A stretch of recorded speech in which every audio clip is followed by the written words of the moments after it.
네, 안녕하세요. 증권맨입니다. 오늘 코스피는 0.30% 하락 마감했고요. 코스닥은 1.30% 상승 마감했네요. 제가 최근에 방송 피드백을 많이 받으면서 느끼는 부분이 의외로 이런 뭐 매매일지나 관심 종목 설명드리는 것보다 시황이 도움이 많이 된다라고 좀 이렇게 피드백을 많이 받아서, 사실 이거 시황 부분은 제가 시청자분들이 많이 안 좋아하는 부분이라고 제가 생각을 했거든요. 근데 의외로 많은 도움이 된다고 하시고, 뭐 그도 그럴 것이 최근에 제가 시황을 조금 잘 좀 맞췄던 부분이 좀 있는 것 같아요.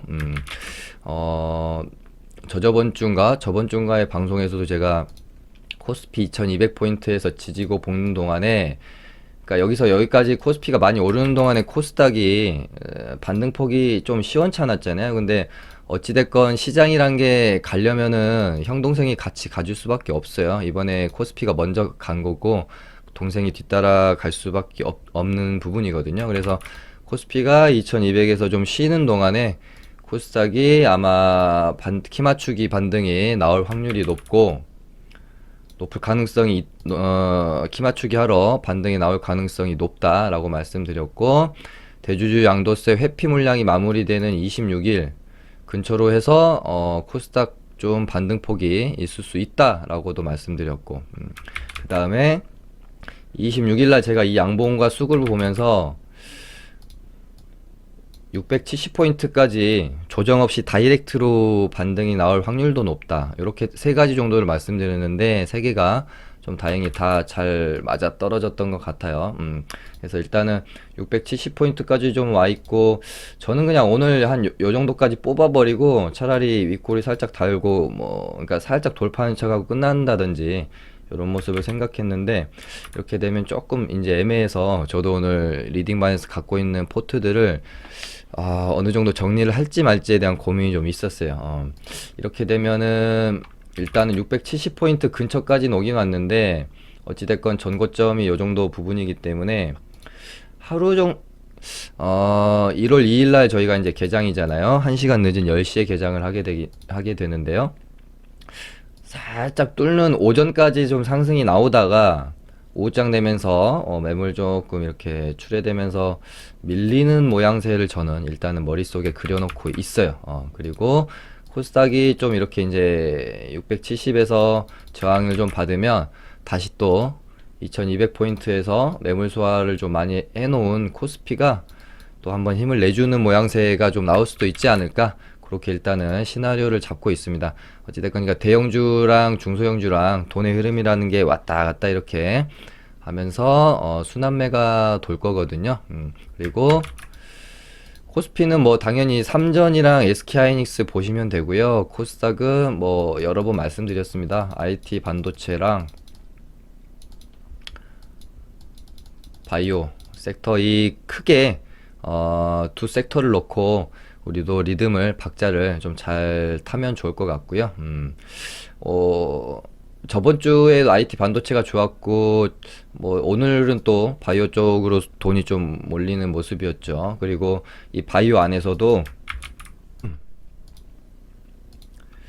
시총 상위 바이오 종목들 뭐 HLB, 뭐 헬릭스미스, 신라제, 뭐 메지온 이런 종목들, 조금 무거운 종목들 있죠.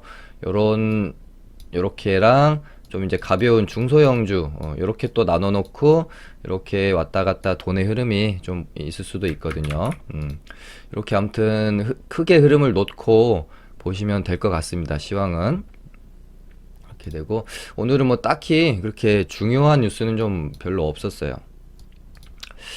이제 미국 국방부에서 이제 북한이 1월 8일이나 뭐 2월 16일 정도의 도발 가능성이 좀 있다라고 전망했던 뉴스가 있었고, 그러니까 이번 크리스마스 때 ICBM 도발이 있을 수도 있다라는 뭐 예측이 좀 있었는데, 뭐 아무런 도발은 일단은 없었죠. 근데 북한 쪽에서도 뭐 이제 연말까지 데드라인을 잡아놨던 부분이라서 연말 지나고 어떤 액션이 확실히 나올 가능성은 무시를 못할 것 같아요. 근데 제가 이 이제 뉴스를 보고 또 때마침 방산주인 빅텍이랑 빅텍 차트도 보면은 뭔가 좀 만들어가는 느낌이 있죠.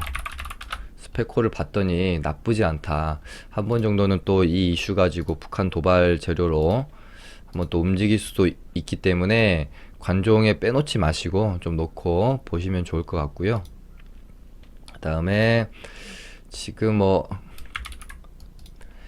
안철수 씨가 이제 복귀를 하느냐 마느냐, 또 복귀를 한다라고 하면 총선 전에 하느냐 대선 전에 하느냐, 뭐 요런 부분들을 놓고 뭐 이제 좀 이야기가 있는데, 뭐 또 최근에 나오는 것은 총선 전에 복귀할 가능성은 좀 희박하지 않겠느냐라고 보는 것도 있더라고요. 그래서 뭐 이제 관련주인 써니전자도 이렇게 해서 좀 보시면 될 것 같죠. 그러니까 이런 뉴스들이 또 좀 나오면 매매하기가 좀 껄끄러울 수 있겠죠. 그러니까 이런 항상 매일매일 뉴스 체크를 하면서 매매하시는 게 우리가 뭐 악재나 지뢰를 밟을 수 있는 급락을 피할 수 있는 하나의 우리가 주식 매매를 함에 있어서 노력이지 않을까 그렇게 보고 있습니다. 그리고 주말 동안에 최근에 이제 한진그룹 이제 경영권 분쟁이 다시 한번 재점화되면서 뭐 예전에는 이제 한진그룹과 뭐 이제 KCGI 강성부 펀드와의 싸움이었다면은 이제는 뭐 집안 싸움으로까지 번지는 모습이고요. 조원태 회장이 이명희 씨 자택 가가지고 소란도 막 피우고 그랬다고 하죠. 그러면서 또 뭔가 이제 이슈화가 되니까 오늘 한진칼이 시가를 높게 띄었다가 뭐 일단은 음봉 맞고 마감을 했는데 요거는 이따 좀 살펴보기로 하고요. 그 다음에 이제 이낙연 총리가 이제 사퇴를 하고 당 복귀를 좀 앞두고 있고요. 종로 출마를 거의 뭐 굳혔다고 봐야 되겠죠. 그렇게 되면은 황교안이랑 이제 대결을 뭐 좀 하게 되겠고요. 근데 이제 아까 좀 뉴스를 조금 이제 제가 좀 찾아보니까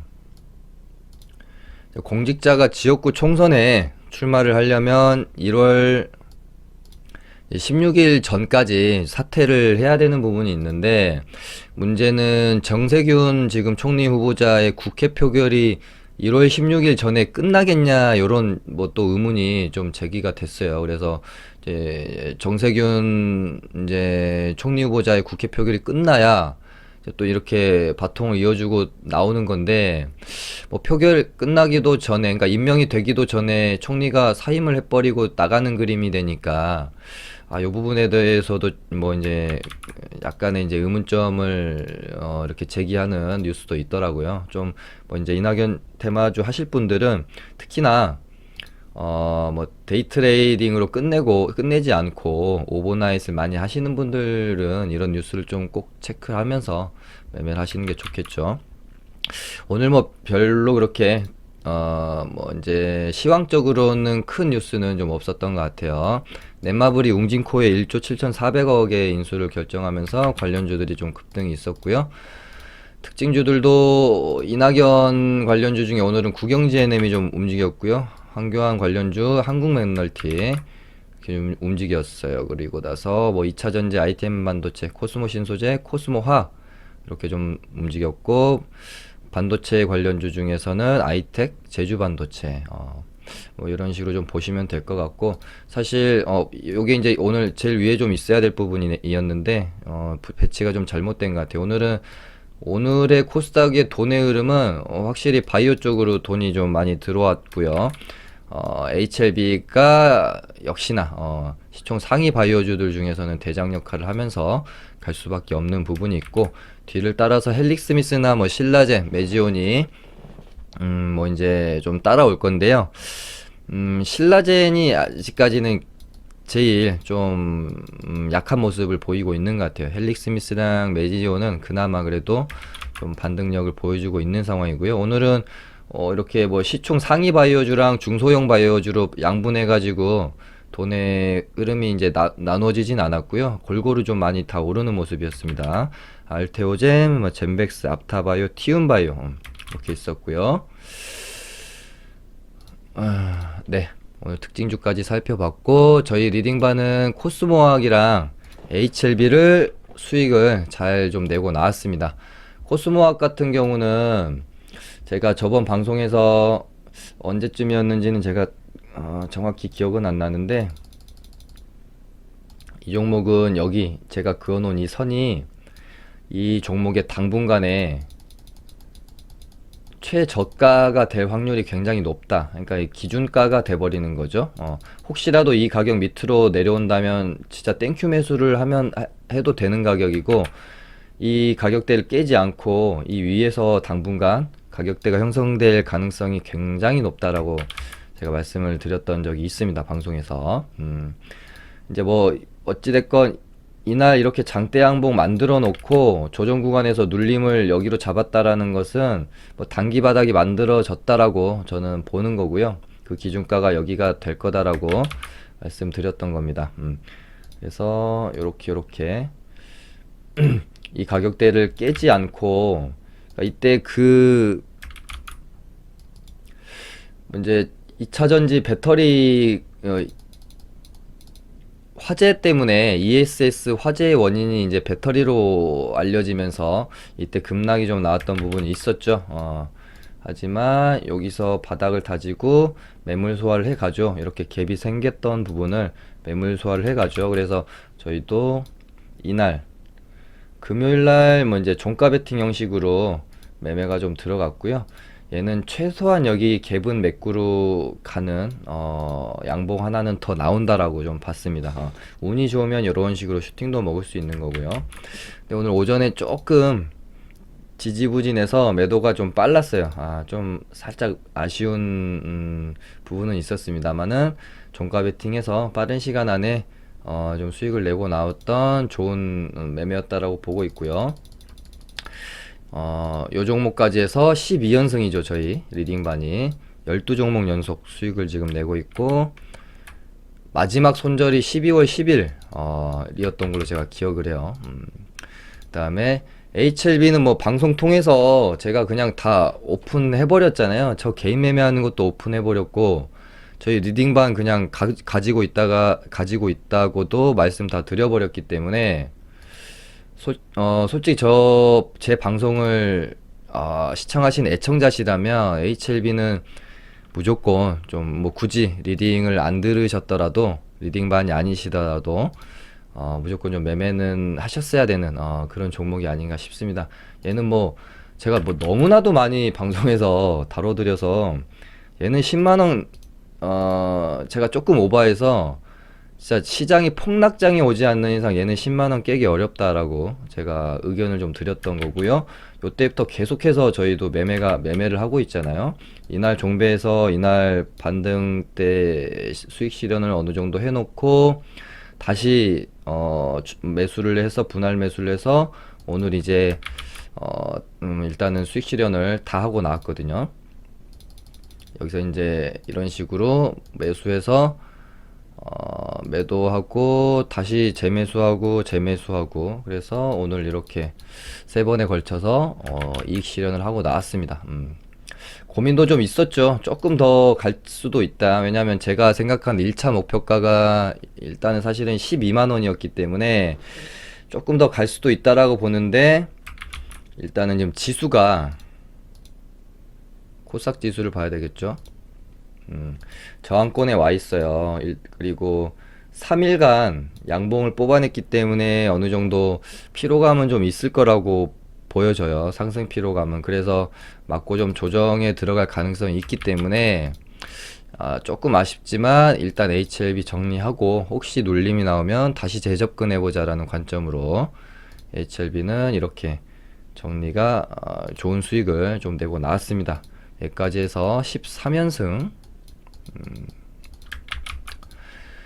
네, 그렇게 했고요. 저도 뭐 매매는 같이 했어요. 같이 했고, 제 개인 매매 한 거.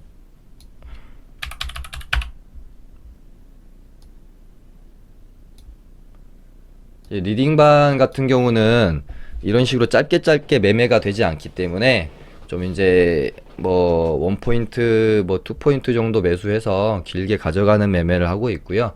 저 같은 경우는 개인 매매할 때는 워낙 짧게 매매를 하니까 뭐 이런 식으로 되는 부분이 있어요. 아무튼 3일 동안의 제 거래 내역이에요. 이때 26일날 뭐 이제 종가 베팅 형식으로 매수가 되어져서 다음날 급등이 나올 때 추가 매수까지, 그러니까 불타기죠. 불타기까지 해서 이 구간에서, 그러니까 여기서 매매가 시작해서 어떻게 보면 하루 이틀이잖아요. 이틀간, 지금은 이제 제가 전량 매도를 했는데, 전량 매도가 아니라 조금 샀네요. 종가 베팅 형식으로 조금 샀는데, 아무튼 이 이틀간 여기서 여기까지 매매가, 상승 추세 안에서 매매가 이루어지는 동안에, 이게 전량 매도를 한 게 아니고요. 물량을 조금 남겨놨습니다. 물량을 뭐 좀 남겨놓고 그냥 보고 있다가 뭐 추가 매수하고 매도하고, 눌림에 다시 샀다가 반등 시에 매도하고, 눌림에 다시 샀다가 반등 시에 매도하고, 이런 식으로 지금 드리블을 해가는 과정이거든요. 한 종목을. 그러니까 물론 매매를 접근하는 시나리오에 따라 좀 다르지만, 짧게 그냥 먹고 나오고 다음 자리를 보는 매매가 있다라고 하면, 예를 들어 HLB 같은 경우는 제가 이 종목은 12만원이라는 제가 목표가를 어느 정도 설정을 해놓고, 굉장히 높은 확신으로 최소한 얘는 한 12만원까지는 찍는다, 조금 더 가면 한 13만원까지는 찍는다라고 제가 나름대로의 확신이 있었기 때문에 굳이 이 한 번의 매매로 끝내는 게 아니라 몰고 가는 거예요. 계속 비중을 남겨놓으면서 100이라고 치면 100을 사서 이 구간 안에서 한 80% 정도 익절을 하고 나오고, 이런 구간에서 또 한 20% 30% 추가 매수하고, 또 한 1, 20% 덜어내고, 또 한 3, 40% 추가 매수하고, 한 50% 덜어내고, 뭐 이런 식으로 계속해서 몰고 가는 과정이죠. 그러니까 내가 여기서 사서 여기서 팔면은 그러니까 결정이죠. 여기서 사서 내가 목표가인 여기서 이제 그냥 이 어떤 파동을 신경 쓰지 않고 이렇게 내가 먹는 매매를 할 건지, 좀 더 수익을 극대화하기 위해서, 혹은 리스크 관리가 될 수도 있겠죠. 이렇게 여기 목표가까지 가지 않을 수도 있으니까. 두 가지를 고려해서 이제 매수 매도를 이 흐름을 타면서 반복을 할 건지에 대한 결정이죠. 아무튼 이렇게 매도를 했고 좀 지켜보다가 요 구간에서 또 어느 정도 익절하고요. 추가 매수 이런 식으로 해서 요 구간 안에서 매도하고, 눌림 구간에서 뭐 조금 사고, 이것도 손절이 아니라 익절이거든요. 익절이에요. 그리고 또 좀 사고, 요 구간에서 물량 여기서 조금 많이 모았던 것 같아요. 그 다음에 고점에서 이렇게 또 매도하고, 눌림 구간에서 또 추가 매수하고요.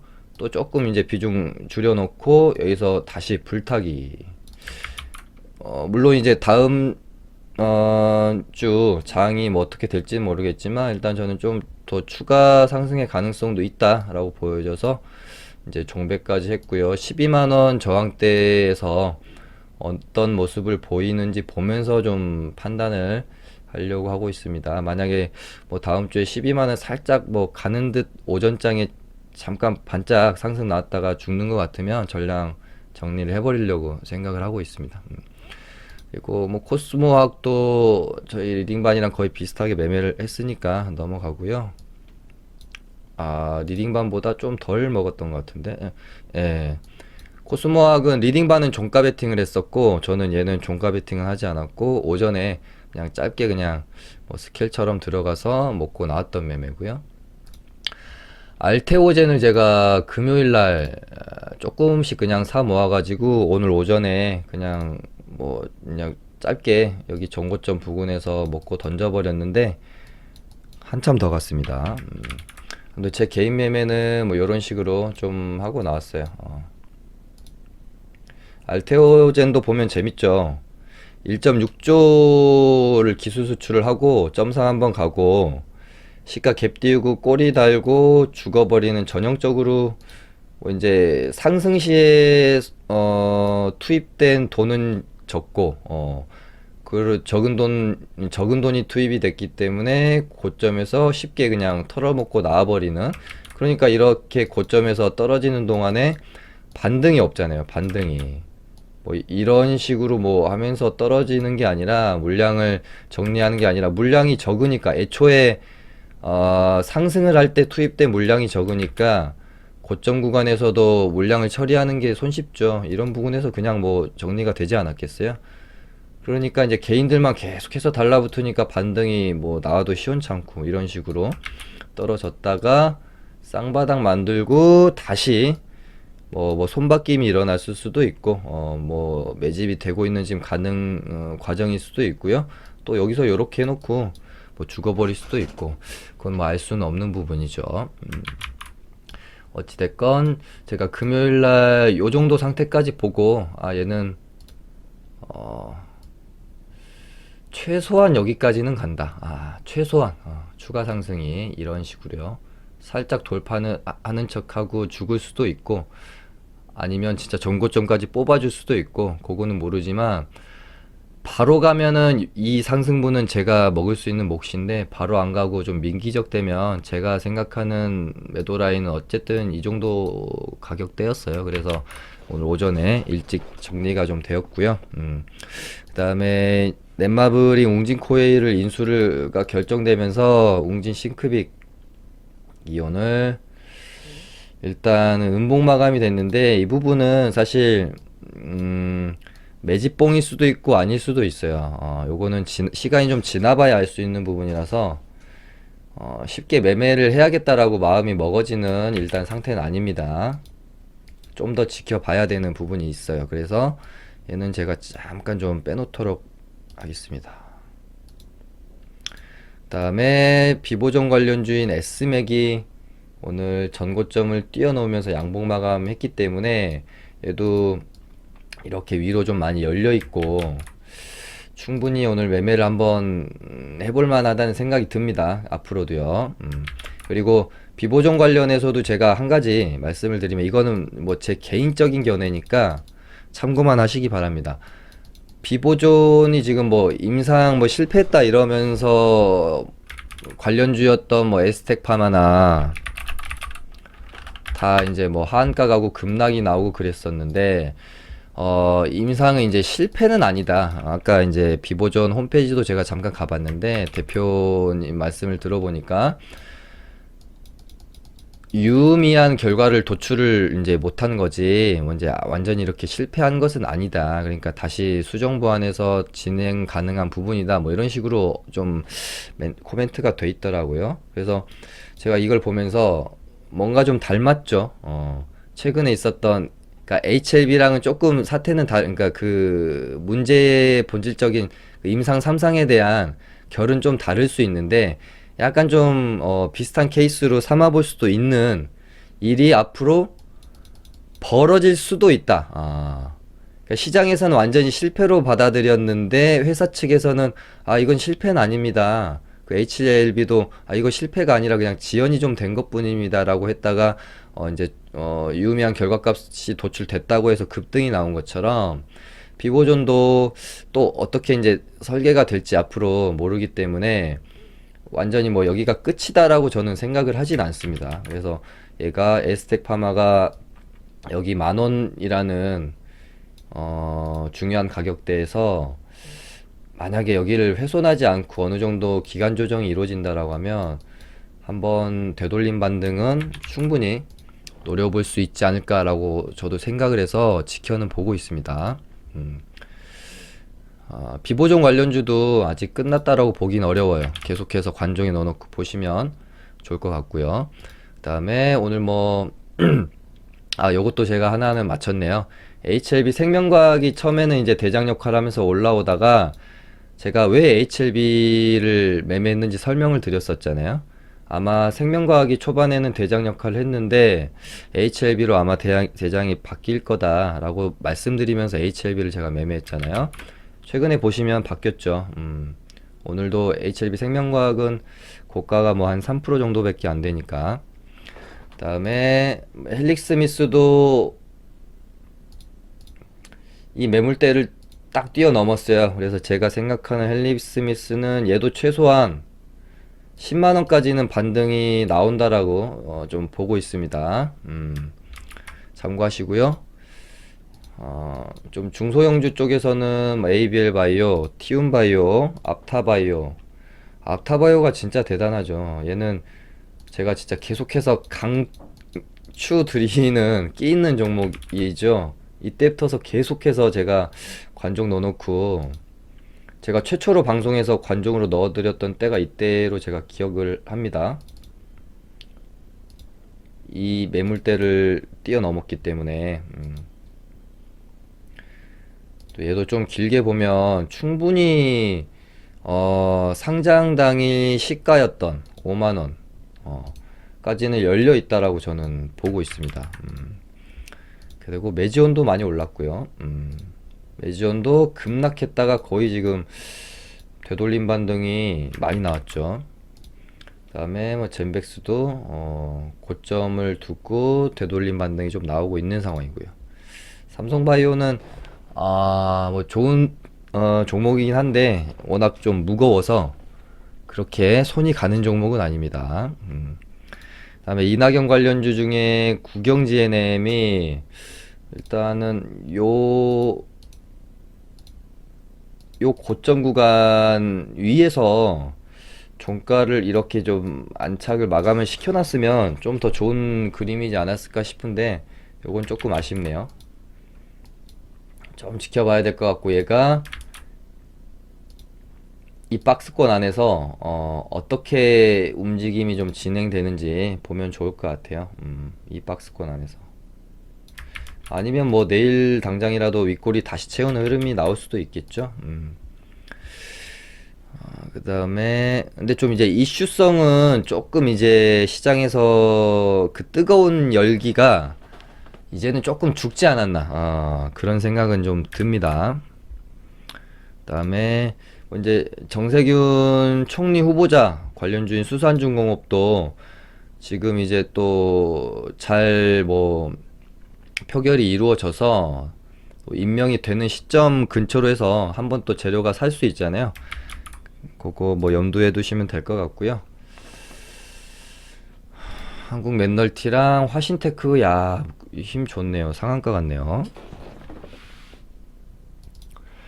어쨌든 지금으로서는 이낙연 vs 뭐 황교안 이렇게 구도를 만들어가고 있기 때문에 정치 테마주도 요렇게 돈의 흐름이 좀 왔다 갔다 할 수 있겠죠. 이렇게 보고 있고, 저는 이 안철수 씨의 복귀를 그러니까 뭐 바라고 제가 그런 게 아니라 이 안철수 씨의 복귀가 굉장히 큰 재료가 저는 될 수 있다라고 생각을 해서 써니전자를 계속해서 좀 지켜보고 있는데, 최근에는 이제 뭐 좀 부정적인 견해들이 좀 나오니 매매하기가 꺼려지는 것도 사실이에요. 근데 시장에서 뭔가 예측하지 못했던 그러니까 재료가 터졌을 때 시장에서 예측했던 재료보다는 예측하지 못했던 재료가 훨씬 그 큰 힘을 발휘하잖아요. 그래서 뭐 이렇게 일단 준비는 해놓고